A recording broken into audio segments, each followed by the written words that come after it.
What's up? It's the Gigabyte Grizzly Brohemoth, and this is a messed up time we live in, so I need you all to do me a favor. Wear your mask. Like this, not like this, or like this, or like this, like this. Wear your mask. It's for your safety and mine. Because if I see you without one, I'm gonna pump kick a mask onto your face. Got it?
Parental discretion is advised.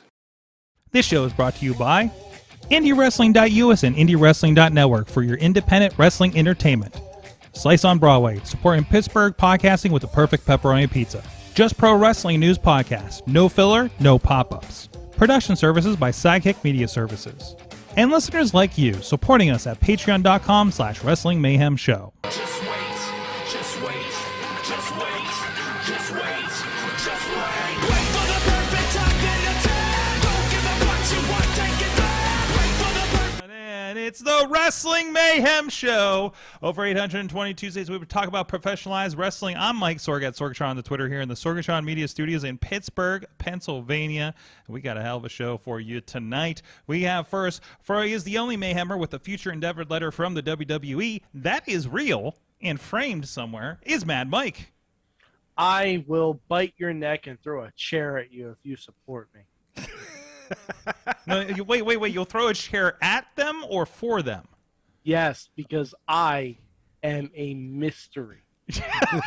You're in a mystery wrapped in an enigma, wrapped in a Star Wars shirt. Yes. Mm-hmm. Yeah, absolutely.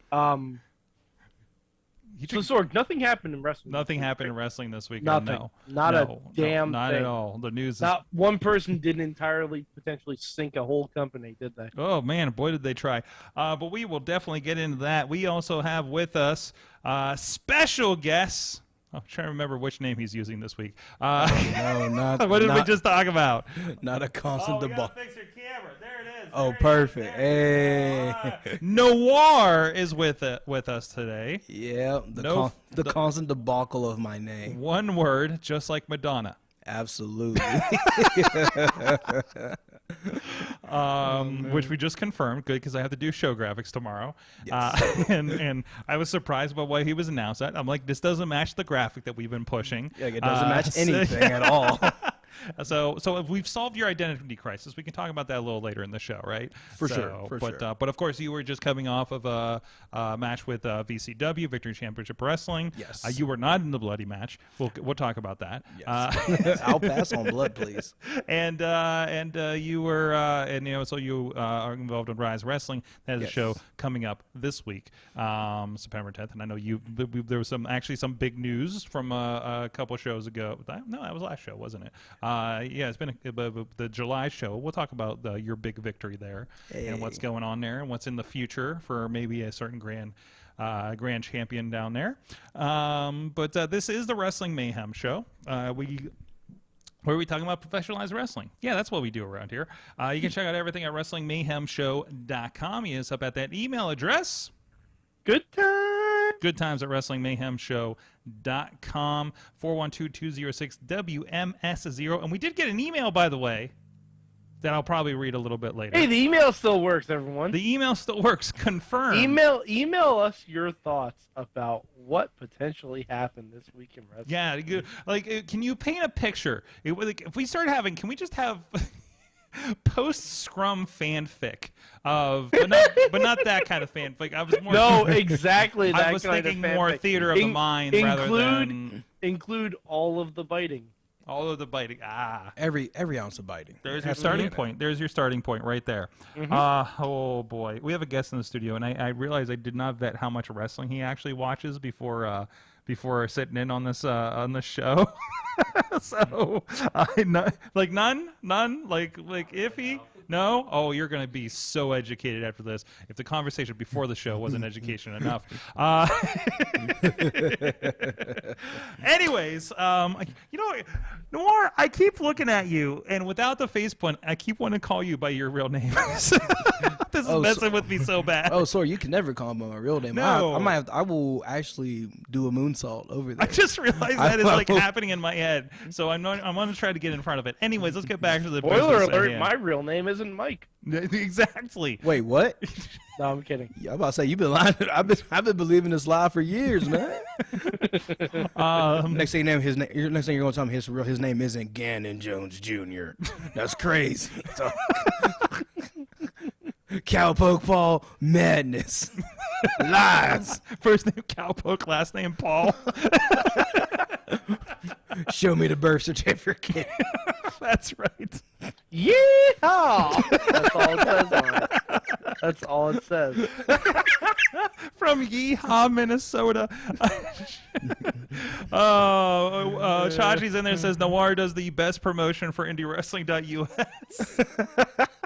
Absolutely. Oh yeah. I did notice that when they were putting sponsors on the matches, your match was the one with the IndyWrestling.us sponsorship on it. Oh And yeah. I was wondering if that was by design. Oh yeah, we were at VCW. That's all we kept saying around to everybody. We're like, hey, look, we understand you're about to have a good match, but our match was sponsored by IndyWrestling.us.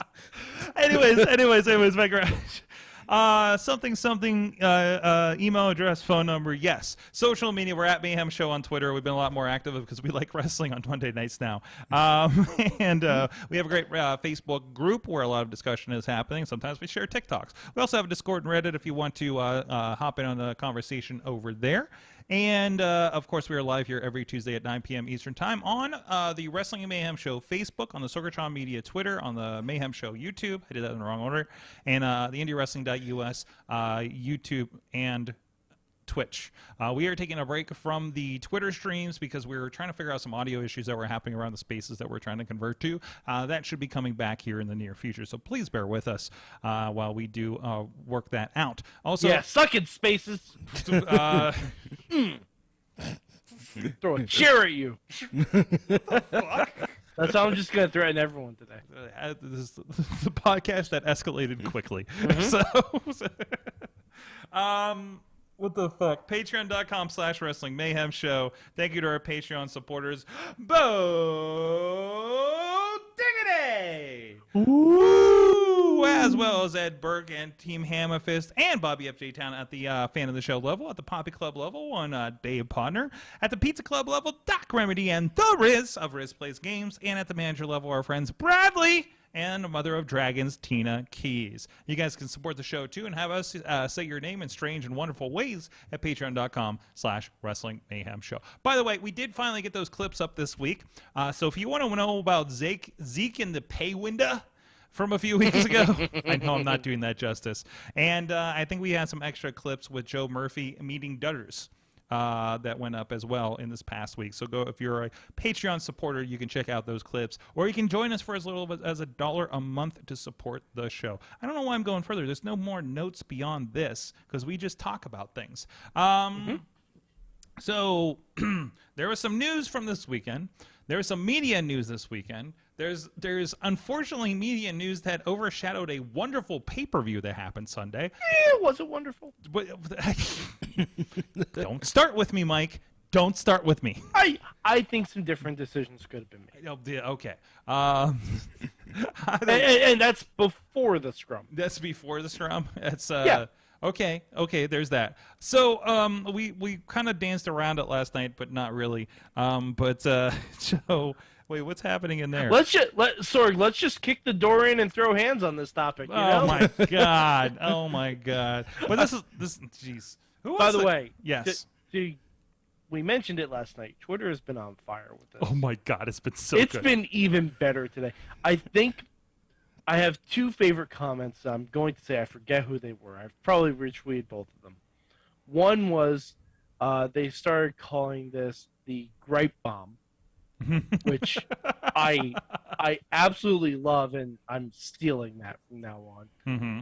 And the second was, did the Young Bucks slap their leg when they super kicked the door to the locker room open? Oh, without a doubt. I need to know the answer.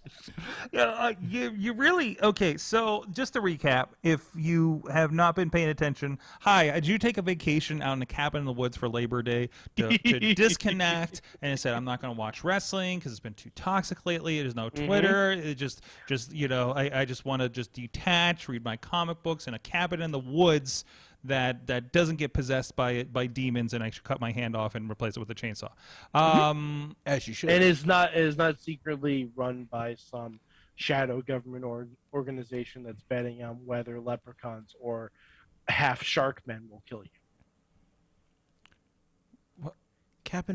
You don't know that movie, Sorg? Cabin in the Woods. Yeah. No, I've never watched Cabin in the Woods. You literally said Cabin in the Woods. Sorg, you're older than me. I was going Evil Dead on this shit. I know. Yeah, I know. You could plug both. Okay. Sorg, we're giving options here. I mean, I'm just uneducated. I'm sorry. Sorg, you need to watch Cabin in the Woods. I think that's what It took me determined something. you. I got to see Nope in the theaters, okay, and that got weird. Listen, So- I'm not going to tolerate this level of disrespect for Cabin in the Woods. But I don't. I don't. Well, we'll put it on the list. Is it on the cock? I think it's on the cock, isn't it? It's either on the cock or the Hulus. Last time I looked. Or even illegally on YouTube. Let's talk about the real way to watch movies, right? Let's get serious for a minute. I mean, hey, look, I still use Napster, man. Oh yeah. Oh, you're that guy? Oh, so you're the one. Oh, you're that guy? I would pay for music? You crazy? Oh my God, you're the you're the guy keeping the It's on service Netflix, alive. Sorg. It is on Netflix. Okay. It's on the flick. Cabin in the Woods. All right. Well, I'm going to distract myself by adding that to my Netflix. Anyways, what? There was a shark involved in the Yep. cabin? Yeah. Sure. There was a shark. There was a banshee. There was a giant snake. There was a... Rick killed a guy. Oh, for sure. There was... It is not on the flicks. Okay. All right. We'll Wait, keep an eye out for yeah. that. All right. If you find Cabin in the Woods on any streaming providers I might subscribe to, please hit me up at goodtimes@wrestlingmayhemshow.com. Yes. It's around. Anyways, the point is, what did you miss when you were in that cabin in the woods fighting sharks? There was some wrestling, and there was some fine wrestling, regardless of what Mike says, across many shows this weekend. I never said there wasn't fine wrestling. I know. Did I? You're putting words in my mouth. I know. I'm tired of dealing with children. I know. I'm controlling your. God! I'm controlling your narrative again. Sorg's older than me. You see all the gray hairs?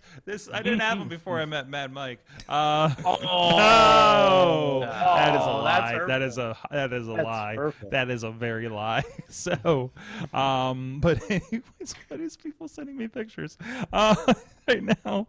Oh no, somebody's sending me Cabin in the Woods listings. Hey, look, Thank you, Tina. it's official now. You Oh gotta man, watch I'm it. gonna have to rent it for $2 on Apple TV. Yeah, honestly, it's worth a All right, $2 we'll just- $2 rental. Absolutely. $2. Just go to like the third page on YouTube search. There, it's right. I guarantee you'll But find it. Is it really Cabin in the Woods, or is it like Cabin in the Woods XXX? Because that's what you. No, always it's end up Cabin in with. the Woods. Okay. I mean, if it is All right. Triple X, man, just it's Just one of go those with it. like. I mean, you'll get the idea. It's kind of like the Cliff's Just Notes don't version, watch right? that China version of She-Hulk, and you'll be fine. Too late. Oh Lord, no. There we go. Yeah. There's also twerking in that one. there's- Let me tell you how I feel about twerking She-Hulk real quick. We're never gonna get to the CM Punk story. CM Punk don't throw it back like She-Hulk does. Right? I never seen so much anger over twerking. There's so visceral reaction to twerking. It's just people who hate fun. What? Sort of. Exactly. Jeez, somebody's like so Speaking of hating fun, CM Punk. CM Punk hates fun. Thank you for bringing that around. There was a media scrum, the worst word for a media situation. There was the last media scrum. There was the last media scrum, yes. I'm assuming. So let's paint a picture here. Because I thought we missed a question that instigated this whole thing. We sure didn't. But you sent me like another angle that was like of like when it started, not like the weird cut in, because it didn't cut in immediately, it seemed, on the Media Scrum live stream. There were other prompts. Also, this weird audio modulation that makes everybody sound like they're in witness protection through the evening. It makes everyone sound like they're speaking through a talk boy from Home Alone 2. And you're like, I'm CM Punk, the wrestler. Like, listen, I don't know who AEW is hiring for the live stream team, but if you need some help, because there's a setting, man, and that wasn't it. And so I can't imagine. I don't think I've done this in the 10 years of streaming video, 12 years of streaming video. But anyways, they did, and they have more money than I do. But it's a lot more if you listen all the way through to the end of the show. A ton more. A lot fucking more. A lot fucking more than I have here, trying to pay my rent here. But anyways. So the media scrum happens, and apparently Nick Houseman, friend of we'll just say friend of Psychic Media, with Wrestling Inc., is the first one up because Nick's the guy that's good. Nick is first comment guy. But apparently his existence set off CM Punk. Well, okay, so this is what happened. CM Punk knows the guy. Yes. And Nick is a Chicago guy. Yeah. He's been a writer for Wrestling Inc. forever, so he is a known entity apparently, and I'm sure Punk has definitely seen his face a bit. Yeah. Very cordial. And then cordial-ish. Punk was making small talk, which, first of all, not necessarily what you do in a media scrum. No. But I digress. But he was asking Nick if he still did improv. Yes. And Nick said, "Oh yeah, I still do it." And he's like, "Oh, anyone I know?" And he said Scott Colton, who, for those of you who don't know, is the deepest undercover WWE agent, Scotty Boom Boom Goldman. Yes. By the way, leading the witness, Your Honor, because yeah, right? It sounds like Punk already knew this. Yeah, Punk had a fucking point he wanted to make. Just needed an inroad. Yeah, Punk wanted to. I don't know if this was triggered by seeing Nick, knowing his former association to one Colt Cabana by any name. Pointed this out. He even said that he blew up his spot by saying he wasn't friends or something, right? And then proceeded down the road of journalists and the situation with the Colt Cabana, which he spelled out in great detail that I don't think we've heard before since the trial, some 7 years ago in 2014-ish, I guess, about his situation with him and their split and the lawsuits and their friendship that went sideways and bank accounts with mothers, which we illustrated that last night, and you can see our clips on TikTok. And ran down that whole thing, which led to then leading into calling the EVPs of AEW fucking children for apparently putting this information further out there. Yeah, Chachi's in the chat room saying that Punk was responding to articles from earlier in the week saying that he was responsible for Colt not being booked. Yes. So apparently Punk, for not giving a shit about anybody's opinion, really cares about what's written about him. So there's that. Also, we still never got a valid reason as to why Colt Cabana isn't booked. No, but I want to point that out. Okay. We still don't have a valid reason. No, we don't have one. But nobody. Well, up until this point, nobody had a requirement to tell you. Yeah, I was just curious. And it was like, hey, it'd be nice to know, but I was just curious why. Yes, yes. And apparently the journalists were trying to find out why too. And apparently that's where those articles led to. So he goes off on that rant and then continues to bury the EVPs, which is the Bucks, and I believe Kenny is also an EVP, correct? Yes, Kenny is also not Hangman. Hangman is not. No. He's just friends of the EVPs. So, and then goes on to bury Hangman about him taking shots at him and going to business for himself in a promo. Interesting, and calling him an empty-headed idiot because of his comments about not taking advice backstage.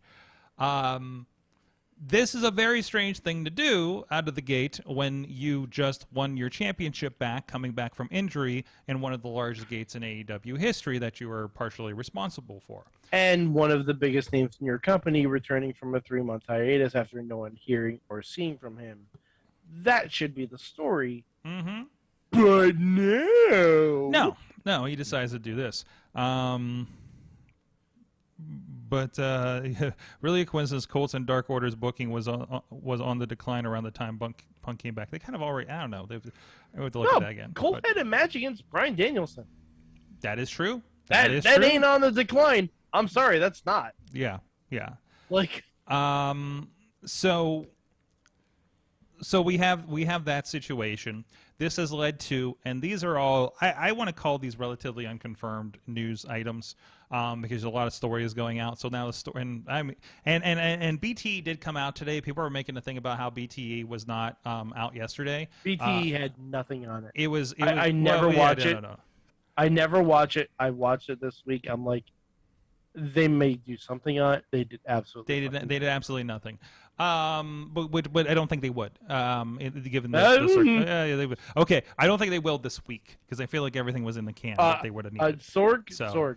I want to remind you that Max Caster is probably going to rap tomorrow night, and MJF is going to have a live microphone tomorrow.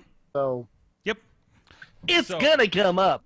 So there's that whole situation. I'm sure Punk's going to come out and be on a live mic as well. We'll see how that goes. He's employed. He's employed. Who knows for the moment. So and even like the way that he talked to Tony Khan in front of him was really interesting. Because Tony said something about I should have clarified something in Forbes, and he's like, no, it's not his fucking job to do that. It was just like, it was really interesting. It was really uncomfortable. And this apparently, as we are learning a bit as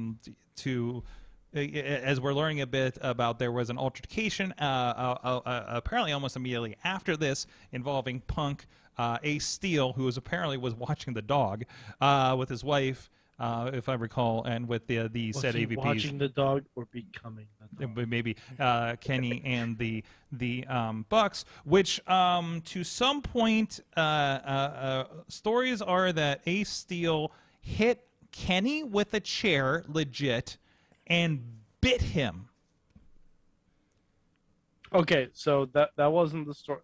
The story I heard was that Punk went back to his locker room. The Bucks kicked down the door. There was an altercation. Punches were thrown at one of them. Mm-hmm. A chair was thrown at the other that hit, I believe, Nick Jackson in the eye. And then Kenny tried not to get involved, but ended up getting involved and getting bitten by Steel. Yeah, I heard like Nick, I think when he got hit by the chair, if that's the right, but either he got knocked out or he was like real like wobbly after. Jeez. Yeah, and also, and now there's a report saying that Punk might also be injured, and no one's sure if it's from the match or from the backstage interaction. Oh, jeez. I mean, okay. You and Chachi says my inside sources say that Larry the dog stabbed Tony Khan. That's impossible. Yes. Larry is a good boy. Yeah, that's right. That's right. Larry is the goodest of boys. Oh boy. So what is this? The Tina, are you talking about Punk should have been come back in a backstage role instead of on camera? Apparently not ready for what was put on his shoulders. Didn't handle it well at all. No, he absolutely did not. Oh no! This is how Punk handles everything. This is pretty much in. He's actually mid-season form Punk. Like this is prime real estate. No, my sources don't lie. He says. Yeah. So either way, sticky situation here. Whatever version of this is, Wrestling Inc. is reporting. That again, Bucks allegedly approached his locker room, pounded the door, and claimed they kicked the door down. And Noah told several sources that Omega didn't seem nearly as upset as initially reported. Steele's wife was reportedly in the room, and Steele told people that's what set him off. And Steele went as far as throwing chairs and biting Omega. Fuck. Claimed he was just looking out for his wife. The fight was said to be very long. So, well, I mean, it's AEW, of course. It goes through 2 commercial breaks. Yeah, that's right. I'm sure unless you're a women's match. The rumors about Punk injuring his triceps during the melee are untrue, according to those close to the Punk. They say the injury happened at the title match. So he is injured. That is, yeah. So the injury is confirmed, and there's back and forth. And this is all. I mean, this is all hearsay. Let's be honest about this. Until somebody like the Bucks or somebody come out and say, yeah, this is what happened. Like, there's really nothing more. This is all kind of conjecture at this point. But still, something happened. We can understand. Something happened. There was definitely an altercation. There was an altercation, and I mean, at a certain point. Like it's Tony's company, but it's the Bucks company that they built, right? So yeah, but they don't own it. No, they don't. No, they don't. But they're the ones that they have an ownership of it. It's almost like that when you have talent running a wrestling. It doesn't necessarily. Well, there's always talent running a wrestling company. You know what I mean. I know what you're trying to get at here, but I don't think I don't think that's the core of the problem here. So I mean, it's not the core of the problem. Mm-hmm. Well, listen, this entire thing could be the same thing if they weren't MVPs and EVPs, and they were just other people in the company talking about this, right, and getting these stories out there. But it's different when you're talking about a coworker as when you're talking about an executive on your board. That's a different thing altogether. Right. If you're talking about a coworker, okay, like the Sammy Guevara, Eddie Kingston stuff, that's all supposedly settled. That's 2 coworkers. Like, hey, you shouldn't have done this. I'm going to hit you. Okay, I'll hit you, and then I'll get suspended. Boom, that's done. Right. But now you have like someone attacking the foundation of your company. Yep. And the owner sits idly by and does nothing but drink apparently a non-alcoholic drink. I'm pretty sure it was Perrier. So, but he was definitely a bit parched. God, just the gifs and the facial expressions of this thing was so great. I don't think he blinked for 20 minutes. No, he didn't. I'm not sure if that's the preparations he makes before a scrum or based on what happened during the scrum, but not the best look. And it didn't. I mean, it wasn't without its uncomfortableness. Even moving on from there. Oh no, it wasn't. I mean, I think the Tony Storm comment about Thunder Rosa when she says that she's not injured again anymore. I feel like that's a bit in character for the most part. But I mean, is it Tony Storm supposed to be a face and Thunder Rosa supposed to be your tag partner? You're this is this tweener stuff AEW does. I think it's kind of still in line. You can't convince me it's not. Just like you couldn't convince me MJF wasn't a part of AEW this entire time. But anyways, a part of and involved with are different. He wasn't having conversations with people. Okay. I don't. Or he was selling it and laying low, so you didn't think he was part of the company until he does his return. No, I don't know. because- Seems like no, smart but- wrestling booking to me. No, smart wrestling booking would be to give the interim AEW title to MJF, and then you have Punk beat MJF at All Out. That's the smart wrestling book. Maybe, or you have some other plan for him. Well, so much for that. He comes yeah. out in a white mask, looking like one of the mindless villains from the Spider-Man PlayStation game. Okay. And ruining a good ladder match. Well, either way, we'll find out more from him and the whole backstory on his new faction and everything. So, and his backstory with Stokely here on Wednesday. So the owner was a little busy in the middle of a media scrum with Chris Jericho. So says the guy. Okay. What else came from that? Oh, the Davy Crockett, the Crockett Promotions comment we need to address, where he was asked about being cordial with WWE, and the two comments were, "Well, we were the only show this weekend, and our pay-per-view buys aren't going to be as high as they were a year ago because we were the only wrestling show, and now we're the third." Talking about Clash at the Castle, and then Worlds Collide. Well, I mean, but WWE has booked all of their pay-per-views on holiday weekends. And also, there's no pay-per-view buys for Clash at the Castle. True. Or for Worlds Collide. Either way, Tony feels like he's being attacked on this one, which sounds like a him problem. Well, I don't know. Worlds Collide coming up at 4 p.m. before your show seems like a. But ending before your show starts. Okay. And also, Clash at the Castle was on at 10 a.m. in the West Coast. It's not exactly competition. Okay, but it was still. And also, they're the ones who extended their programming a half hour to go against SmackDown on FS1. So, and then bragged about winning that time slot. So you get what you ask for. You want competition? You have it now. So there's that, and he talked about how he knows how the Crockett Promotions felt like in the 80s, and as he put it, I have a lot more fucking money than them. So, okay, yeah, okay, Tony. So, sure, Tony's ready to go to war with somebody apparently, and not with CM Punk. But we'll see what happens with that.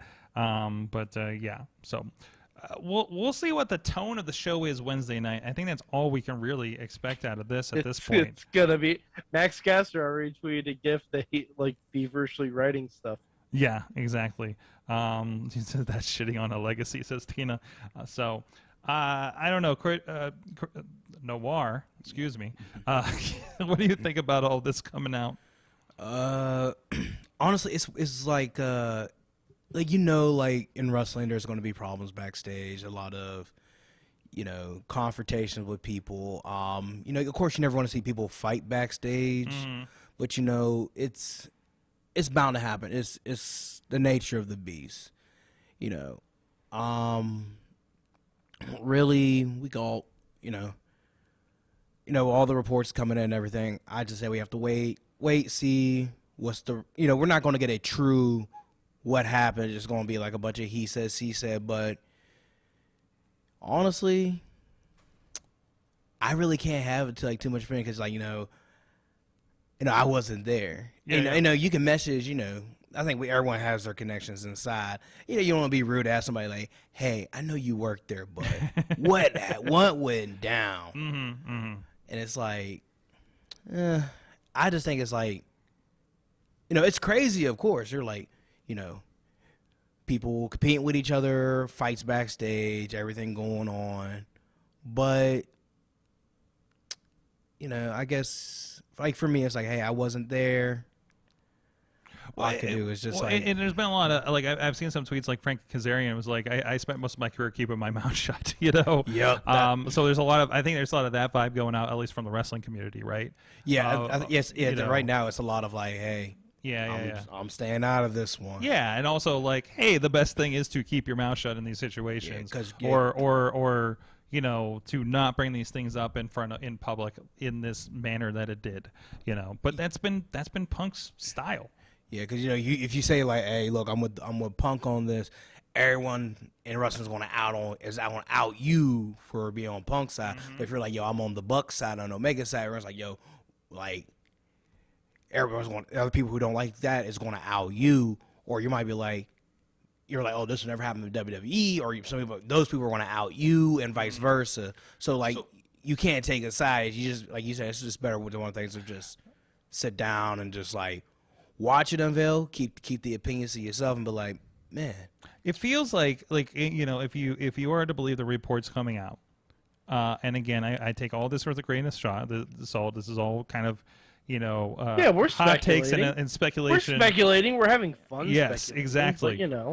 But, this feels like CM Punk is in that position, supposedly maybe of like the NWA clique. What's that? Can I go check on something in my car real quick? Oh no, that's somebody else's car being pulled up. Oh, they're not towing it. No. You should be good. Oh, can I peek out? I think you're all right. Because I parked like up and like near that bar. Okay. Am I cool there? As long as you're in a spot, you're all right. I'm about to say, because I saw the flashlights and I'm like. No, this dude just like rolled up with a car out here and he just kind of, I think he's dropping off. I don't know. I was about to say, I got scared. I'm like. Yeah, it looks like he's dropping off. I was like, I cannot afford this. Oh no, you don't have like an SUV, right? A white SUV? Oh, no, I'm good. Never mind. Right, We good. All right, you're all right. All right. Good thing we opened the window. Hey, look, I know I'm the Bayou Bullet. I know I'm scary, but look, ain't nothing scarier than paying ticket, money to get your car back from an impound lot. Yeah, we've sent a few of those away. Anyways, no, but this gives me vibes of the NWO Nash Hall, Hogan kind of days, right? Where they were, too big to be pushed away and punished, and pulling whatever strings they were because they were so important to the company. That feels like the position that Punk is, and again, like we said last night, and I think most of us that follow CM Punk know, like, Punk's an asshole. Like, let's be real clear about this. And like, hey, man, I bought a T-shirt when he came back. I will be just as interesting when he has a fire promo heading into Full Gear, presumably at this point. Yeah. So I don't think like that is. Like you kind of knew who Punk was when you get him. Like, the honeymoon phase was going to be, at his point. Like, you're going to have. I'm not saying like Punk. No, Punk say what he say. Mm-hmm. So like as he always has. Always, and to people it's going to be he's going to be an asshole. To some people it's going to be like, oh, he always speak the truth. But like like you said, when he came in, like, everyone was buying a shirt. Everyone was like, yeah, we love Punk, all this, that, and the third. But you knew. Like, people don't change for the good or bad person they are. I'm not saying Punk is either, but you knew once he was there and got his feet settled, you knew there was going to be stuff that comes with it. Once he got his feet settled, the other shoe was going to drop. Yep. Well, the other shoe got broken, so and I think that's what led to this.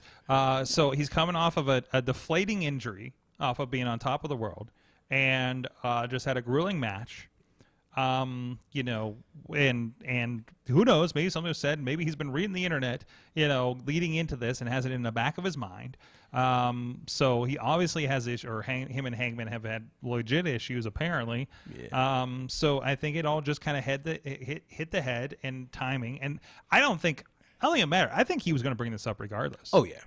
He was the one who brought all of it up. I don't literally just looking for a way to do so. Right. I joke about Nick maybe triggering this thing, but like he was like gunning to tear down at this point. Yeah. And just had and he does not have the filter for it. He on top of being not to say the guy's like thinking, I'm going to talk about this after this match tonight, while he's doing whatever with Jon Moxley and bleeding all over the place. But he is coming off of this, a grueling match. Can I also say, wait, he's on adrenaline. He's in this spot. He's eating fucking baked goods in front of everybody. I was going to say, talking with his mouth full. Yes. That's just rude. Absolutely. That's just rude. Oh, yeah, it was like a big fuck you to the media that was there sitting in front of him, except for that 10-year-old. and however old is he is, 17? Yeah, exactly. Yeah, I think and I know I've come post match and like you said, your adrenaline's pumping. You're like, like, man, you're like, man, I don't care. Like, Yeah, you'll say what you want to say because you're like you Right. said, that adrenaline's kicking. You're just like, all right, yeah, I just went through all that. Like, I wish somebody would test me. But then again, I also think in wrestling, post media things, like I know, like football, they have post media. Yeah. NHL post media, MLB post media. Those post medias are fine because it's been like that for a long time. I feel like this is an example of post media wrestling because football and all that, you're able to speak extremely freely. But also then they're like, hey, you get fined if you don't go to these medias. You're like, and they have a guideline what you can and cannot say. Wrestling, where it's more like free, like more freedom, like way more freedom. At least in AEW, like you feel like the ones that the WWE did a scrum afterwards too on Clash of the Castle. Yeah. And that was, I mean, but It's they got a pretty hard line on what the okay things are to say. Yeah, and they don't do it too often. No. Yeah, and like AEW, I feel like this example of like I said, post media and like wrestling would have been, we're so free and open to be ourselves. Sometimes that's Tony's a little too open at these things. yeah, so- that's He's you need a lot you need too to open. you need to pull a rein Yeah, on yeah. this of like I think I'm sorry, like we say whoever we want on this show. Who the fuck are we? Right. The owner of a company should not be cursing you're representing. at his post media scrum. I don't care what else is said or done at that post media. The owner of the company should not be cursing up a storm Now, very in you front need, of a 12-year-old. yeah, you need to be the one to set an example. I'm sorry, or he you- shouldn't be. no, and even have rules for like, hey guys, if you're gonna, or like, all right guys, so after this match you're gonna do post media, or you need to tell your entire roster, like, look, we're doing post media things. These are guidelines of yeah. like now if there are things that pertain to your whatever you're doing, cool, but understand that there are limits and there will be consequences because even football players understand, like, hey, look. You can say whatever you want about the other team, all this, that, and the third, but the moment the moment they say they'll start talking about like a certain teammate or a certain like they're like, man, F the owner, then there's going to be problems. They know not to cross that line. Yeah, it's sorry. It's a mess. It is a mess. It is a mess. And it is top down. And this is where the cracks in the Tony's presentation. You should be setting an example. And this is the example he said is like, yeah, we can go out here and respond to everybody and tell everybody to F off. So Tina says he should know that as a pro sports executive. To be fair, he manages the Jags. yeah, there's that too. So Hey, listen, they dressed Trevor Lawrence. All right, they all got. I don't have two thoughts about them. Chargers all day. So we'll see what that happens. Does this affect AEW as a company that fans are watching? I think it's only better for them. Yep. For fans, In the short term. Because what's they say, like publicity is good publicity, good or bad. Yeah, like yeah. but like myself, There's no such thing as bad press. Yep. But for the moment, it's good. In the long term, it's bad. As far as people tuning in Wednesday for Dynamite, very good. And yet, I bet it still won't be a high viewer mark for them. You think? Yeah, I'll say, and I hate doing this because I hate the fucking ratings thing, but like, I don't even know if they'll crack a mill. They've been pretty steady on them over a mill for a while. But they haven't been. They haven't been. No, they have not been. I must have misread then. I mean, yeah. No, it's very up and down. It's always between like 970 and like 1.02 mil. Okay. Yeah, so you might people might be turned off from that because one instance of like a certain media thing going on, they were like, look, I'm turned off from that. Well, Tina's even saying you also have Fulham FC going on and dealing with those leagues. Yeah, to be on your game for it. So yeah, we'll see what happens. If the intrigue of MJF and the CM Punk stuff in general, or even just CM Punk being the champion in general too. Because you also got to think this is stuff that we're reading. This is stuff. This is still, this is for everybody that reads Wrestling Inc. This isn't for. But that is a majority. And this is not like WWE. That is a majority of the people that watch AEW. Well, is this happening on Bleacher Report? Is this happening on Sports Illustrated? Yeah, it is. Is it? Yeah, it's okay. Bleacher Report, that link that I posted in our Slack, that's from a woman who works for Bleacher Report. Okay. So, it's happening. I don't know if it's happening on Sports Illustrated, but I mean, It's happening on Bleacher Report. Punk also did say during that, I think it was that press conference, I think he did say F the Penguin, so I really took that personally. And then he by name was saying fuck Crosby, fuck Malkin. Yeah. Oh yeah, I was mad offended. I'm like, Yeah. I'm like, hey yo, someone was like, hey yo, just because they did y'all dirty in '92, you ain't let it go. And then here's me, who's like, now like I've shared an elevator with like Malkin and Crosby, and I've like, you know, doing my line of work, I've met the Pittsburgh Penguins. My first time when I saw Crosby was like, yo, I could fuck this dude up.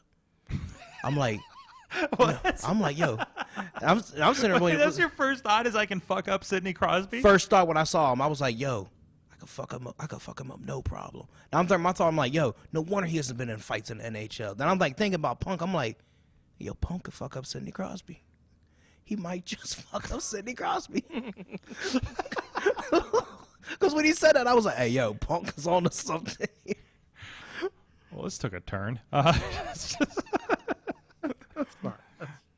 Well, you know, I mean, good times at WrestlingMayhemShow.com. I mean, we've seen wait, good times at WrestlingMayhemShow.com. Let us know if you think you could fuck up Sidney Crosby, okay? The Penguins are going to come down here with a match. I was gonna say, why do we don't want to fuck up Sidney Crosby? I'm just saying hypothetically, since we're The going man down this had enough road. concussion issues. Do you think that CM Punk could fuck up Sidney Crosby? No, I've seen him fight. No, I'm not asking you. I'm asking the audience. Do you okay. think that Noir can fuck up Sidney fuck Crosby? yeah, fuck up He Sidney does. Crosby. No, obviously he does. But do you think that Noir can? I used to play defender in hockey. I know I could fuck up Sidney Crosby. I'll skate towards his ass and punch him in the gut. What you mean? Oh God. Jeez. The thoughts and opinions of the guests and members of the Wrestling Mayhem Show do not reflect our friends of the show that work for the Penguins organization, by the way. I drive past their practice facility. I'll go in right tomorrow. Yo, Crosby, I was talking some shit, so I got to back it up. Yeah. This is a pro-Penguins discussion. I want to state mostly that we have no problem with Sidney Crosby. These are hypotheticals. There is no threat to Sidney Crosby. I would throw a chair at someone for that man. There you go. There you go. And he lives in New York. Oh. Yeah. I mean, I'd have to throw it pretty fucking far. Yeah, it's gotta have a good arm. I was here when Crosby brought the 3 Stanley Cups here. Hey, look, I love Crosby. He's the reason I started playing hockey. I love him, but I feel like I could throw hands with the man. It's a sparring situation. Absolutely. Not as a I want to kick the guy's ass. I have to be on. I have to be on ice. I have to have full gear on. Oh shit! Face paint and all, right? Absolutely. Oh, on ice. There we go. Oh shit! Yo, if you want to see Christian Noir, whatever his name is this week, in action, and you can decide whether he could take Sidney Crosby, check out IndyWrestling.us. Crosby's going to add the show. So where does he live again? How does one get to Louisiana? Daughters knows Crosby. IndyWrestling.us, where you can check out last week's RWA Resurrection show, which included the Rock and Roll Express's Ricky Morton, as well as the big championship match with our friend of the show, the Rev Ron Hunt, as the new RWA heavyweight champion over there. See the insanity as a part of that. It's on the IndyWrestling.network, as well as ringside members over on the YouTube channel, or if you want to grab VOD or DVD over on the IndyWrestling.us. However you like to consume your wrestling, we got it. Check out our friends at RWO. And then coming up, I got just a match and a half, although one of the matches was War Games, so it's going to take a minute, from VCW's This Means War from Sunday in West Virginia is going to be up here in the next couple of days on those platforms as well. Please go check it out. And please go check it out, our Spotlight Slam show, which is on our IndyWrestling.us YouTube page, the Facebook, over on our friends at Grind City on the Android app or on their grindcity.biz, and also members of the Fight Plus service over on Fight TV. You can go there and catch up, see what's coming up, so dates coming up for our friends at Rise, VCW, RWA, and Prospect Pro Wrestling, and sample a little bit of what's going on with them. And plenty of stuff on the YouTube channel that you can just sit back with some friends on a Saturday night and a few beers and enjoy yourself. IndyWrestling.us. So, speaking of which, Noir, you were a part of VCW's This Means War. You were not in the War Games, probably thankfully, considering how that went. But you were part of a three-way. Yes, it was me, Cowpoke Paul, and Malachi Gage. Yes. Who has an interesting new mask, by the way. That was... Yeah, whenever I'm walking around backstage and I see that thing, and I'm like, I walked up to him, I was like, yo, Malachi, I know I'm going to punch you in the face later, but you got to be honest with me. Did you peel that off of some dude? Mm-hmm. Like, you had to. That's too creepy for me. Yeah, it's pretty crazy. And if you don't know Malachi Gage, I don't think we've had him on the show, but he's kind of got this Harley Quinn type mallet situation. He looks like a fucking juggalo. It's the best way to describe it. But no, a good match there, good show. Like, and I think that's the first time you've been back since the first show several months ago, too. Yeah, and surprisingly enough, that was me and Malachi Gage. We were first match of the promotion. There you go. There's your trivia answer for somewhere down the line, right? Yeah. Who was the first match? Oh, it was me and Malachi. There you go. I think Rev was the first one to 2PW with I can't remember who his opponent was for some reason. So I think it was probably Zach Rain actually. But yeah. So I mean, so the vibe there has been pretty good. Like they've been filling that house pretty good, that gymnasium, over the last several months. Like what's your vibe been going down wrestling in West Virginia again? It's a good experience anytime traveling to a different state. I know people say, oh, it's just West Virginia. It's like different areas have different fans, and going down there makes you realize like how crowds react differently to certain things, or how people vibe with certain acts or certain moves you do, or it's really I would say it's a really good vibe experience because it keeps you like on your toes. Like you can wrestle here in Pittsburgh, you can't get comfortable. It's like, hey, you go outside the state, you can't be comfortable. You got to be able to do different things. And VCW, has shown me like, hey, this is a different crowd. I love the vibe, love the locker room, love the guys, love Beastman and The Office up there, and the matches are put together up there. It's a fantastic time, And I would say for fans, I'm not saying because I'm on the show or you record everything, but I would definitely say, on some real shit, get down there, check out what is there to offer. Like, you might just find something you like down there. It's definitely a big, it's a good vibe. It's got there's something, and I've been talking about this last couple of weeks because I saw another show in Florida. I've been seeing shows in Detroit, and there's something about like the shows in this area have some kind of, it feels like they have a more solid base and structure of a show, right? Yeah. I can't put my finger on what that vibe is because I don't know if it's because I'm so close to it or something. I feel like maybe it's like a 80. I want to say 80s kind of vibe where like you had like I don't want to say what you're going to get, but like you said, you have that structure of like a solid 80s card. Mm-hmm. What matches are going to happen, or everything's advertised well. Granted, you have your surprise on the show that happened, but you can guarantee you're going to have like in these areas very solid structure and a very entertaining time. And like of course you have your characters, you have your pure wrestling, you have your little flashy guys and all that, but it's a very structure that fans can follow. And the average fan needs to be able to digest it easily and follow. And there's a lot of because I've been lost at wrestling shows, and I don't feel like that happens as much at these ones. I feel like things are explained or they're obvious right out of the gate, right? There was a whole situation involving a dinosaur this weekend. Yes. Like, the dinosaur comes out with the bad boys, and then the dinosaur was being threatened with a chair, and then the dinosaur ended up being somebody else that turned on them.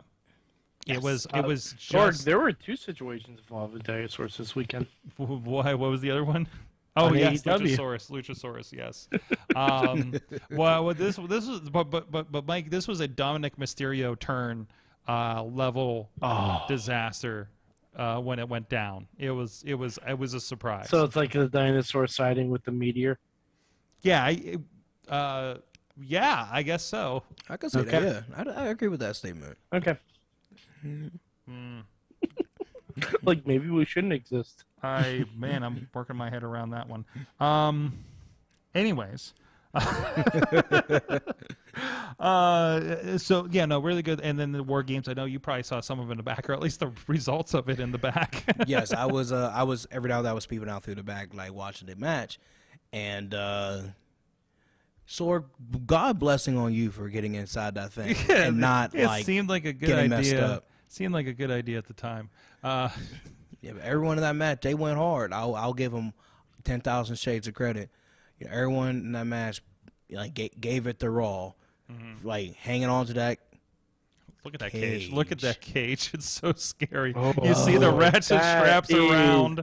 Listen, that's how you know. That's how you know you're in for this a is the grueling This is match. the unedited footage from the hard cam actually, and there you see how close I am to the action. Damn, That is terrifying. So Yeah. Sorg, I saw you were in there. You were like ready to, like, you know, give some bumps out to people. Like, No. yeah, look, you were already in the cage. You had a fight. Like, why didn't you fight? You were already in the cage. I was stuck between the ropes and the cage. What do you mean? First of all, there was not that much room. Yo, just start smacking people with the camera that you didn't let me use that show. No. Yeah. It's not. I'm not That, giving you. that's an expensive That camera. is an expensive camera. Hey. That is a problem. There's someone else who owes you a camera. Why can't I be the next person? Yes.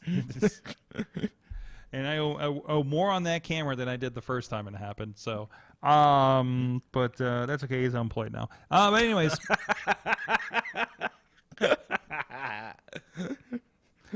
That's terrible. And by the way, I appreciate that. Apparently, the audience is more pissed about my camera situation with said former AEW and WWE talent than I am at this point. Oh, for sure. So, we plug it mean, everywhere we go. Yeah, Absolutely. I know. It's gonna get around.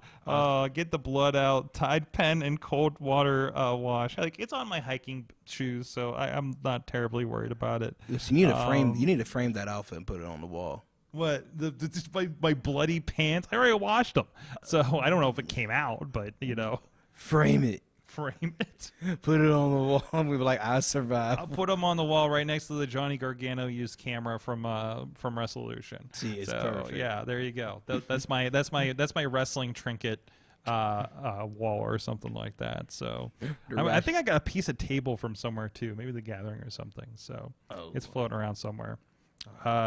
Yeah.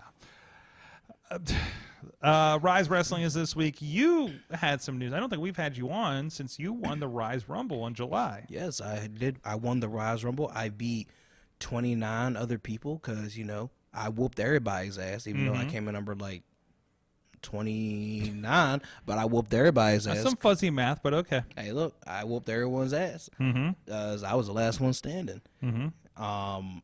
Cowpoke Paul was a piece of trash because he came in, did his little rope-a-dope and all that, then kept spinning me and almost threw up.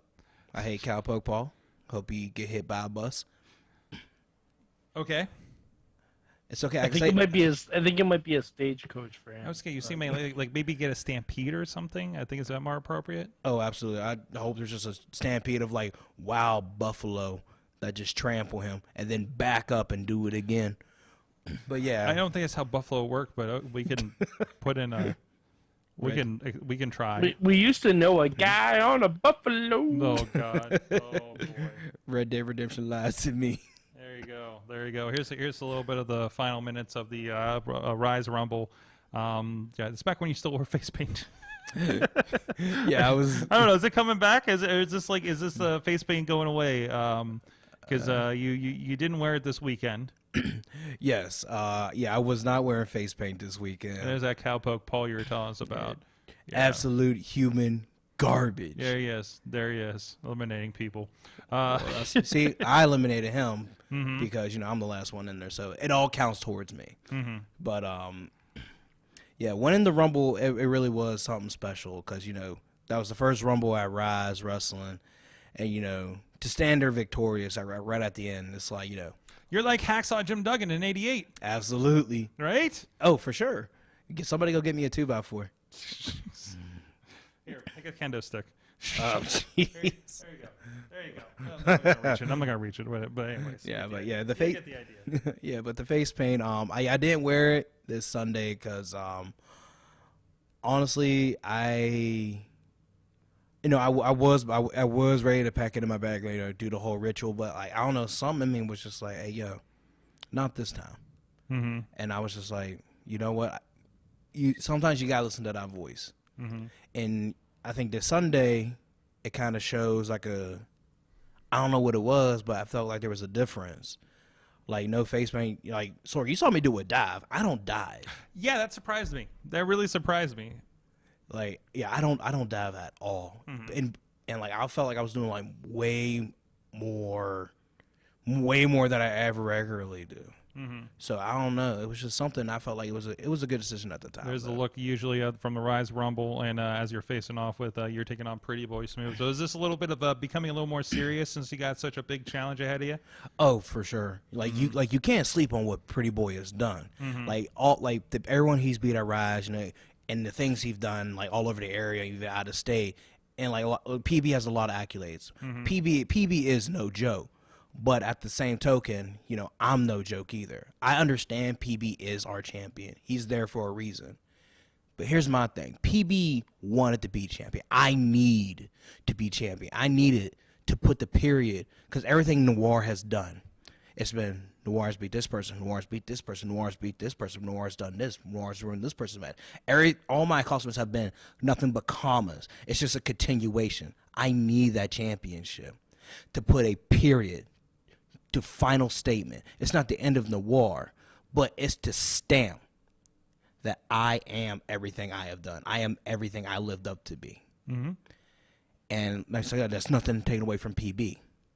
But I need this. A little bit of representation too, because I mean you're one of the Rise Wrestling originals, right? And Pretty Boy came in a little bit later, representing very well with the Rise as well. You can't deny that. Oh, absolutely not. You can't take PB lightly in the slightest. So yeah, and I know me and him I think we wrestled once in the past back when we were at the movie theater. Mm-hmm. PB won that one, but yeah, we were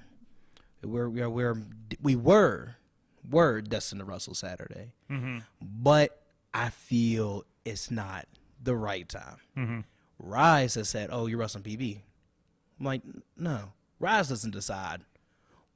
Like, I won one of your biggest, baddest things there is. Yes, it's named after me. Thank you. I appreciate that, Rise Wrestling. But at the same time, it's like, no, you don't get to choose when Noir has his big moment. I choose when I have my big moment. So I was just like, no, absolutely not. Like, PB, you go warm up, you go wrestle, you go continue to build yourself. So when I cash in, and I'm going to cash in whenever I want to. It could be, hey, I'm going to let you know a month in advance, 3 months in advance. We're going to have the match 8 months in advance, whatever. Or it could just be in the middle of, hey, did you just show up to the log? Did you just show up? Let's have this match right now. It's Noir's time. Not on PB's time, not on Raz's time, but Noir's time when I have my moment. Well, big things coming from there. Of course, Colby Red's going to get that title shot in the meantime. Anything else? Like, I know there's some big matches coming. You gotta have eyes on what's going on with this. This is going to be a brutal. MV Young and Ron Mathis is going down at this show. Oh yeah, I saw that, and I already knew just a country mile away. Oh, they're going to tear that house down. Mm-hmm. Like, you might as well tell the fans get like 8 yards back. Someone's being put through chairs, doors, tables. For all we know, they might just someone might get power bombed on the rope, and the rope might snap. Mm-hmm. Only thing I know is someone isn't leaving that match on their feet. Obviously, whatever happens there, that's two names that can be contenders for the championship as well. Whether you got your hands on, or you're meeting them on your pathway to Pretty Boy Smooth there. You have any concerns about that going into that? Seeing how that's going, you got your eye on that one? I do, honestly. Watching those two, like I said, those two bring it. They're well-known guys, very, very, very aggressive styles. But at the same time, it's me. Like, I'm an aggressive wrestler. I can hang with anybody. I could go with anybody. And I know it'd be easier, like, oh, I should go for the. I mean, no one's a weaker opponent, but I mean, people are like, oh, you should wait till like the moments where it's like, oh, you have the weakest opponent going in. No, I would be 100% confident going in with MV or Mathis. Like, and I know it would be a grueling match, but Noir overall. That's right. Because, like, really, I know the saying is like, no, always believe in yourself when no one else believes in you. You have to believe in yourself. You can't be like, oh, I can't, oh, I'm not sure if I can. Nah. Noir can beat all. They always say, what? Bet on black? Nah, bet on Noir.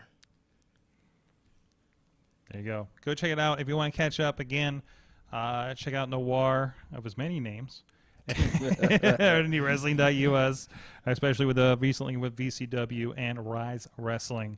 So go check all that. Where can people find you online? People can find me online at Christian Noir on Facebook, Christian Noir. You can find me on Instagram at Pandubis, Pandubis, where I post wrestling stuff, cosplay stuff, even TikTok stuff, where I get spicy. Or even Twitter, Pandubis, where I recently found out that Twitter wasn't banned due to a certain somebody with a certain situation that happened with certain stupid fanboys that got my other Twitter deleted that had Vampiro follow me. But, oh yeah. Yeah? Yeah, a situation happened where I'm like, yo, now that Twitter got deleted, I was mad. I was like, damn, Vampiro followed me, and I was really with it. And then, you could also find me on TikTok at Pandubis, where I post wrestling, cosplay, and all the other. Are you still wrestling? Are you still posting Mandalorian thirst traps? Oh, you goddamn! I'm getting in front of the questions here. Oh, you goddamn right! I'm posting those thirst traps because you know why? Them thirst traps get views. It has people in my DMs asking where's my OnlyFans at, and guess what? I ain't making OnlyFans yet because guess what? It's an oversaturated market. And people, you think you can't compete? You can't compete with the Ziggy Heims and the whoever else. Everybody else has an OnlyFans. I'm about to say I can't compete with that. No. What do I got? Hoochie Daddy shorts. That's it. I got Hoochie Daddy shorts. And what are they gonna see me do? I mean, you just as long as you stay up front, no butthole, and everybody's like is on the same page. Hey, listen, that's what I've learned lately. Hey, listen. If there's not personally. Hey, listen. If there's no butthole in the OnlyFans, I ain't buying it. Okay, understood. Let's see. And Chris LaRusso is in the chat over on YouTube. You can find Noir in the comments section, sending it aflame. Oh. I cause LaRusso so much stress. And I live for stressing him out. Okay. I think. What's your favorite Chris LaRusso nervous tick? My favorite thing that LaRusso does when he is just on edge, he looks at you, and it's not like I'm a disappointed face. LaRusso has, like, when you tell him like something he doesn't want to hear that he knows is going to stress him out, he opens his eyes real wide. He inhales real big, like his chest puffs up, and his arms come up here, and then flail down to his side like a penguin. And then he exhales, and he's like, "Oh." That's his first expression of anything, just a big "oh." And then either he has to walk away or he takes a step closer to you to confirm what you just said. Stress LaRusso is best LaRusso. Show title. Oh boy. Anyways, Chachi says that was the longest I've forgotten without Noir talking about buttholes. I'm sorry I brought it up.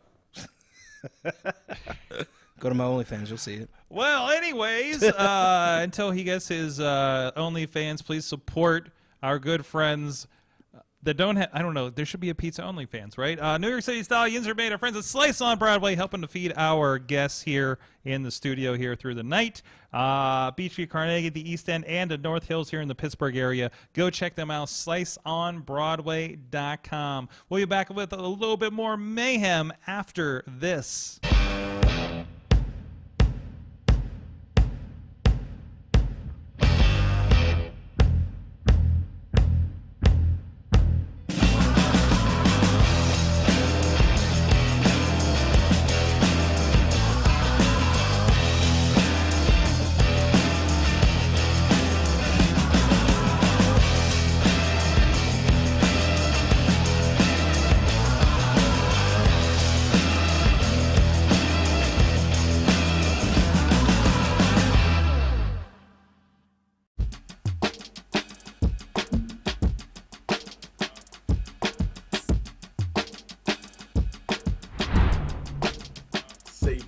legendary podcast.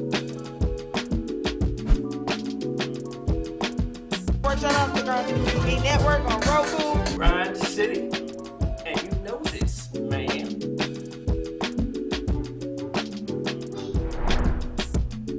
You know what I'm saying? It's like right place, right time, out of nowhere. So what you saying?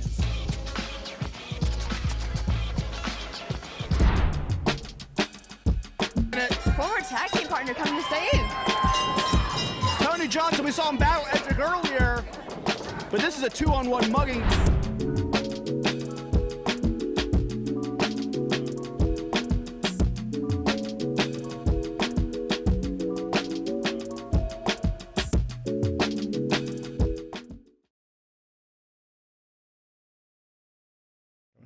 Beastman actually did talk We to me. are back. We are back here. Wrestling Mayhem Show. Noir is still with us. I am. And and sweating Chris LaRusso in the chat room.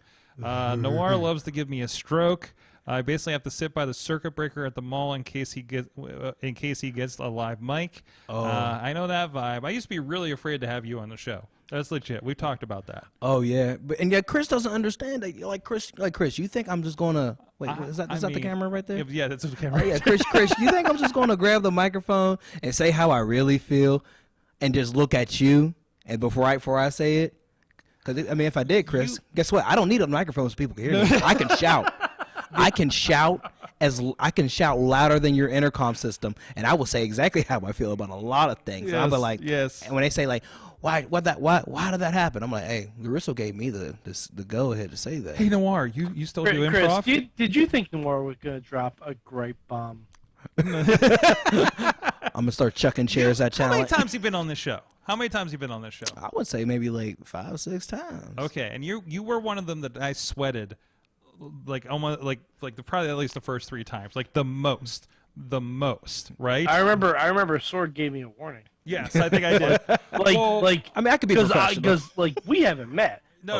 Sword was like, I don't know what the show. Well, after the experience, I brought a new videographer, and I've told you this before, right? I brought a new videographer, and you were there, and I think you were dressing down Zeke from like across the building. Oh, should I repeat some of the things? No. But Let me tell you how I feel about Zeke Mercer real and my quick. poor dude was sitting beside you, and he's just like looking at me like, what the fuck is happening right now? Is everything okay? And I'm like, yeah, man, that's just him, man. It's just the way it is. But I still like Zeke, and Zeke knows I'm going to say these things. That's right. Or when you call out my wife for saying naughty things in West Virginia. Hey, yo, look, she said it to me. And yet, Sword, you still have yet to take her to. No, Sword doesn't take people to the Renaissance Festival like he promises. Oh no, right. I didn't even know. I don't know until I see everybody's Instagram that the Ren Fest is happening, and I just never end up making it. Guess what, Sword? You have to the end of September to do this. September. I want to be on the West Coast for 2 weeks. Oh, that's great because you have to enter the end of October for the one in Ohio. That's right. Because if you don't, guess what I can do? I know how to shoot a bow and arrow, and I can ride. Why are you with the bow and arrow again? Oh, because I own one, and I can ride horseback, bareback. Do you want me 3 a.m. face paint voodoo? And outside your house with a bow and arrow? And biker shorts for some reason? Yes, because I'm going to say it, Sword. I'm going to say flatliner? Absolutely. Listen. Because it's true. I wish we recorded that for Patreon. But it's true because I'm telling the truth. Every black wrestler either has worn biker shorts or has most likely done the jumping flatliner or the pay dirt. We've all done it. I've done it. Rev done it. Lee done it. We've all done it. There you go. And I take pride in that because I still do it to get into the Koji clutch. See, there's a reason. That's a good setup. It's a good setup. I mean, it makes sense. Organized game. That's right. Yup. That's right. Whenever I do it, I'm like, I'm doing it for the people. Bam. Fuck. I'll transition that. Well, Mike had a good. Just call it the FTP, the For the People. but yell it beforehand, right? So Every black like anime style. right before I do it, every black person stands up, puts the fists up. Except you're in West Virginia, so Oh, there'll be other things going up for sure. That's moving on. Damn it! Right up to the line and pull back. Yep. Unlike AEW. They see the line and they snort it. Yeah, yeah, right. God, so much Coke commentary this weekend. And it's odd because Punk is a Pepsi guy. Right? I see what you did there. Damn it. Noir and Hooven Need a Podcast will go exactly 0.3 episodes. Oh yeah, I remember I shared a car with Hooven, and LaRusso was in the car. You want to talk about stress? Like he's just like looking around. LaRusso was like, Chris was like, I hope the police just don't pull us over, and you two just keep talking. Towing that line, yeah. Okay. Bringing it back. So Mike had a really good weekend because finally his dreams came true that he's been talking about for years. Well, actually, years. This is about. Honestly, once I traced it back, yeah, this dream of mine, if you galaxy brain, it goes all the way back to when Vicky Guerrero was SmackDown general manager. Finally, Poppy's coming home. Oh no, that's not how the book goes. Well, kind of. Oh, it is. It is. Kind of. But, yeah. But Poppy ain't who you thought it was. No. It was not. This took a turn. Dominik turns on Edge and Rey Mysterio, and I guess has So a girlfriend now, right? Man, that's simp activity, man. No, Dominik has a mamacita. That's what he's got. That's terrible. Look, you want me get my ass beat by some like 8-foot chick for like 8 weeks? It's like, yeah, I guess I'll kiss you.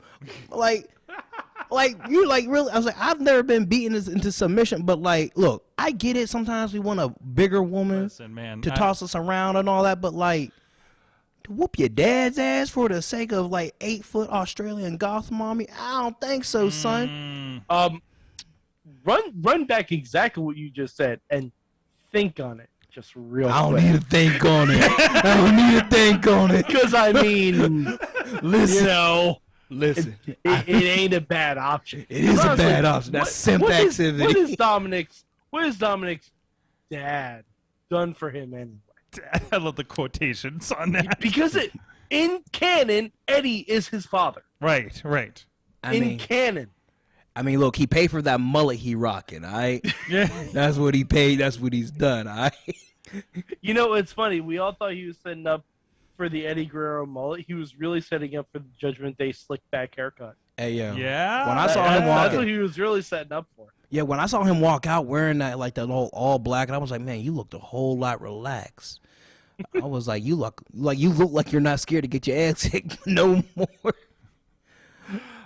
Yeah. I do want him to come out with a shirt that says "She's my Poppy." He has to wear like the boots and the tights. It's coming. And the crop top, the male crop top has to come. Mm-hmm. It's all coming soon. Jeez. Then has some type of government documentation on a ladder match. Do you think like so the obvious on a pole match. Rey Mysterio versus Rhea Ripley for custody of Dominik? Yes. That's what I was getting to. Like, Rey versus Rhea, honestly, ladder match, custody on a pole match. Rey versus Rhea in a ladder match would be a banger. Mm-hmm. It would be a banger of a match. Except it won't be like Vicky where Dominik won't miss a spot. He won't be slapping the mat. Also, I saw this on Twitter before. Australians have a way of messing up Mysterio's children. Oh. Explain this. Buddy Murphy and Aaliyah. Hey, yo. Buddy Murphy and Aaliyah Mysterio. Happened once before. Rey needs to keep his kids out of Australia. See what happens when you bring your... he needs to keep Australia out of Rey's kids. Hey! This is why you don't bring your kids in the business. Just goes south. Jeez. Can you imagine when he's like, Dad, I want goes to... down under. Hey, Fuck. Daddy, I want to be a wrestler. All right, I'm gonna bring you WWE with me. You're like, so yeah, I'm like, so this goth woman wants to step on me, and I'm gonna go to back and let her do that. Okay, Tony Atlas.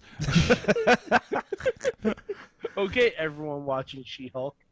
Right? I mean, look, I've messed with women who were larger than me. There was like this 6'2" hipster female bodybuilder, man. She could pick me up, and I'm like 200 pounds. And I'll be real, I felt vulnerable. I felt nice. But guess what? Not on live TV. Not on live TV, son. I mean, that could be your entrance, you know, just being carried to the ring like some kind of lovely lady chariot. Hey, Murphy will be on the ground crying. It should have been me.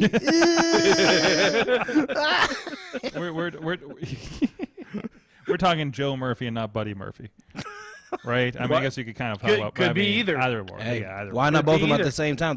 The former tag team, like Simp and Murphys. There it is. Damn it.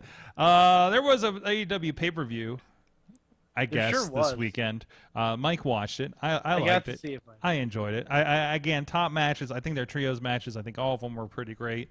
Actually, all the tag matches were fantastic. Yeah, on yeah. that show. AEW does tag wrestling really I haven't watched. I haven't watched the rest of 0 Hour except for Ishii and Kingston, which was just fantastic. well. I caught glimpses of it. I didn't Yeah. get to catch the whole thing, but I know what I did see though, Sword. I saw our friend Moriarty. Oh yeah, he came out with the MJF Retribution. Yes, he now has green hair. What the fuck? I immediately messaged him. I messaged him a picture. I was like, dude, you look like Lime Sherbert, man. What's going on? I'm pretty sure he actually uses his head now to tell which direction is north because that's where the moss grows. He's like Black Zorro from One Piece. I can't stand it. And I look at him. I was like, "Hey, yo, look. I don't know what you're going through. I was like, I understand you're part of I know you're a bunch of bad guys. I know y'all do what y'all do, but I was like, I'm just gonna make fun of you, man." I was like, how you really just like you put that green sherbet on your head? Was like, this is it. This is my bad guy look. This is my mean Lee look. Apparently, Lee's my best friend. Love him to death. Lee Moriarty turned into Moss Man. If he doesn't do sponsorships for Sherbet ice cream, it will be a wasted opportunity. oh man, he's getting tagged in this clip.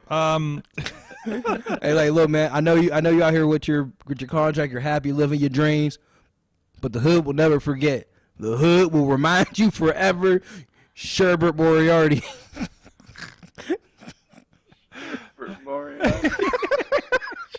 It sounds like the worst Sherlock Holmes villain. It sounds like a bad Dick Tracy character. What flavor is this? Tiger style.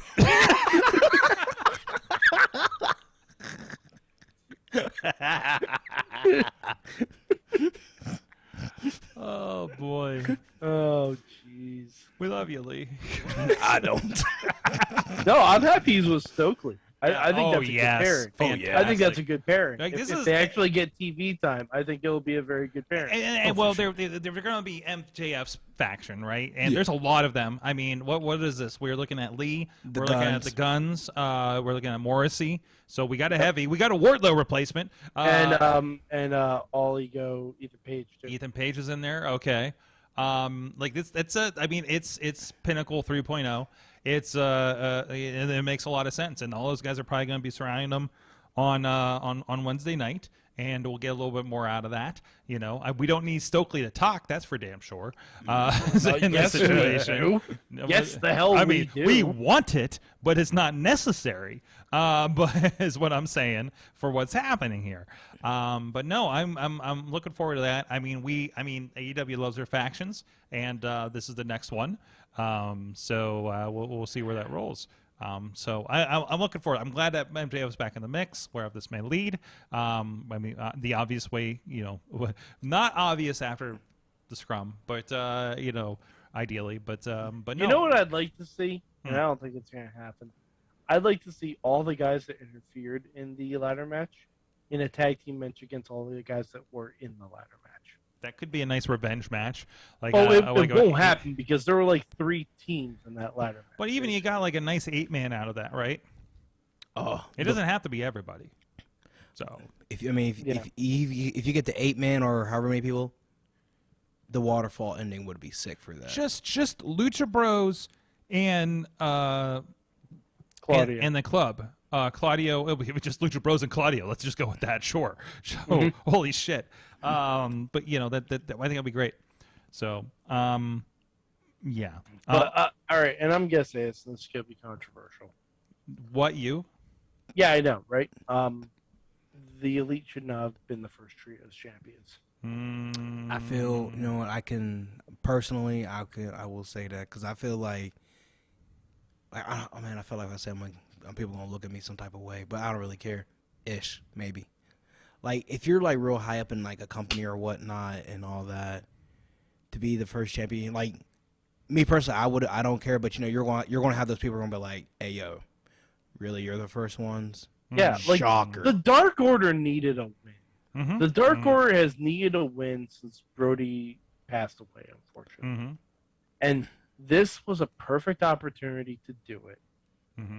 And you could have ran the match back in New York and switched them then.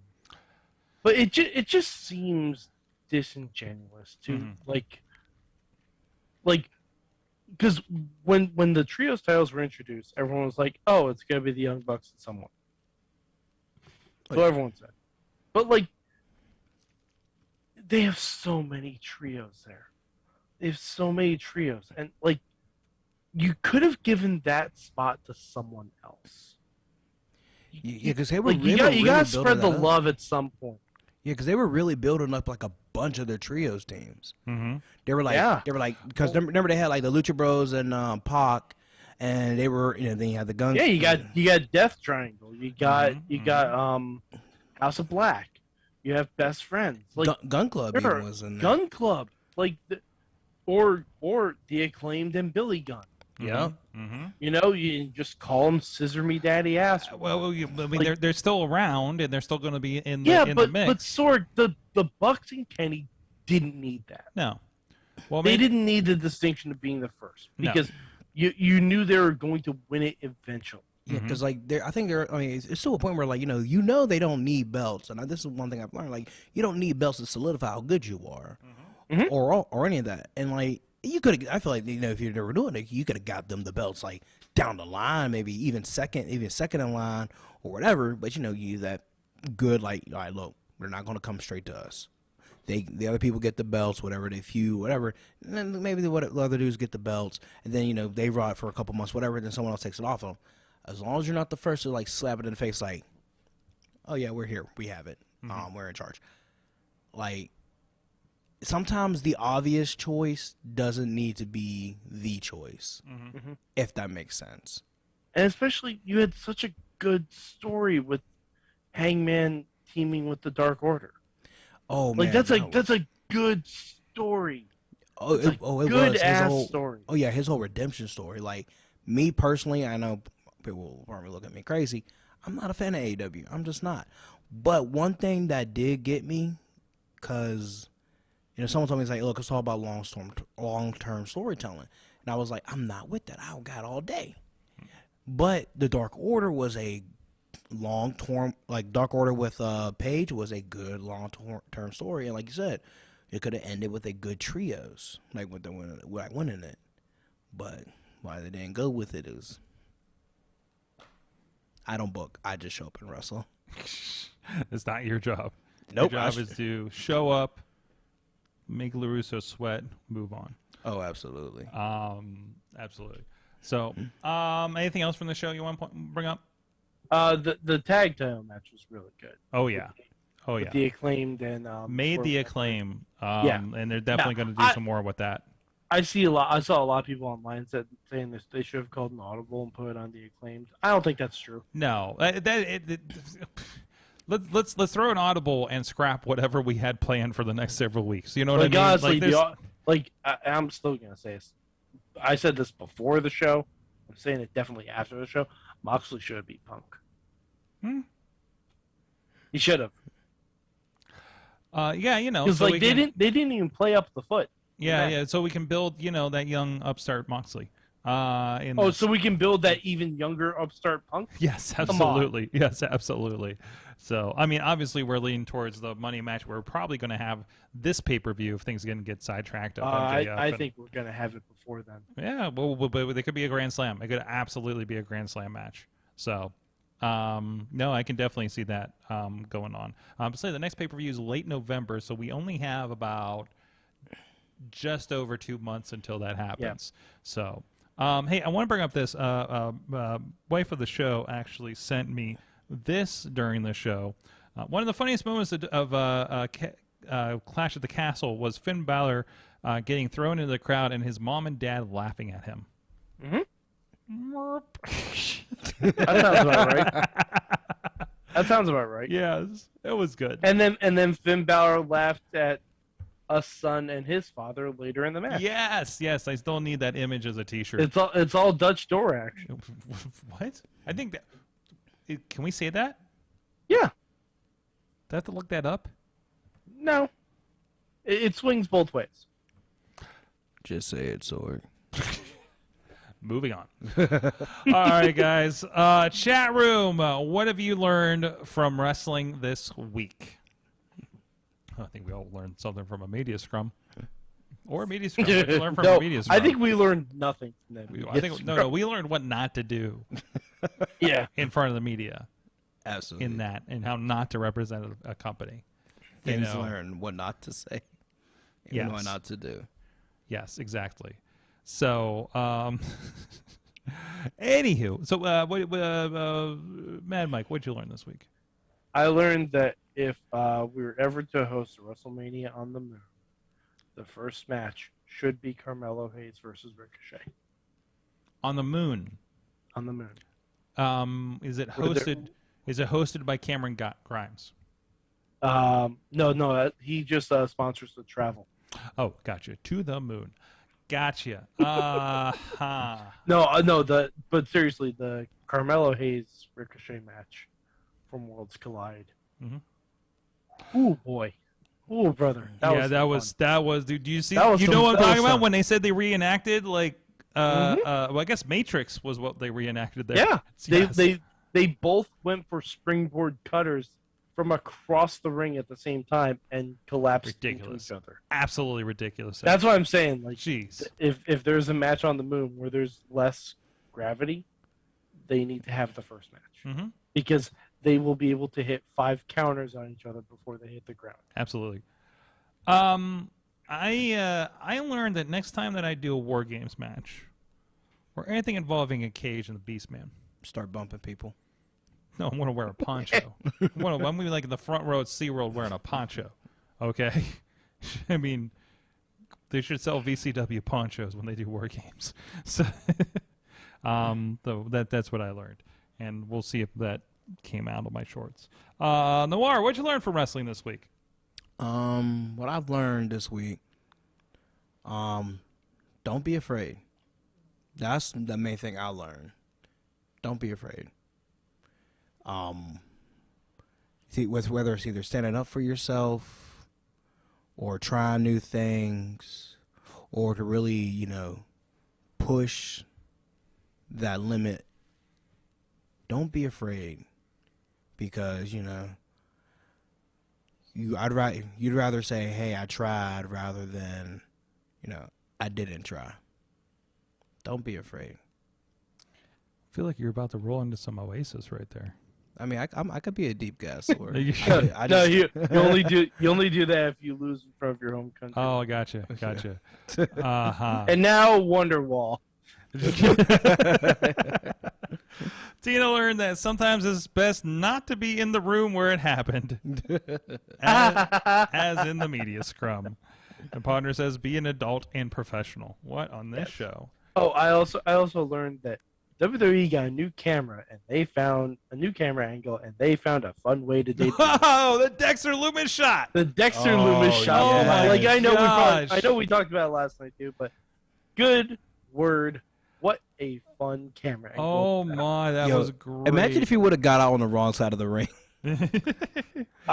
They don't make mistakes like that around there. If I had to name the smartest people in WWE, Dexter Lumis might be the number one position because he's gotten this over without saying or bumping, without talking, without bumping, and he is over like a motherfucker. I'm gonna get pulled down. Also, from this, I just know. apparently. Also, apparently, Sorg, I don't know if you saw this. I saw a post afterwards. There was someone in the crowd last night wearing a Ghostface mask from Scream. Okay. Do you know who did that on NXT, Sorg? No. Theory. Indy Hartwell. Oh. Because that was how Indy came back at Halloween Havoc to help Johnny and Candace.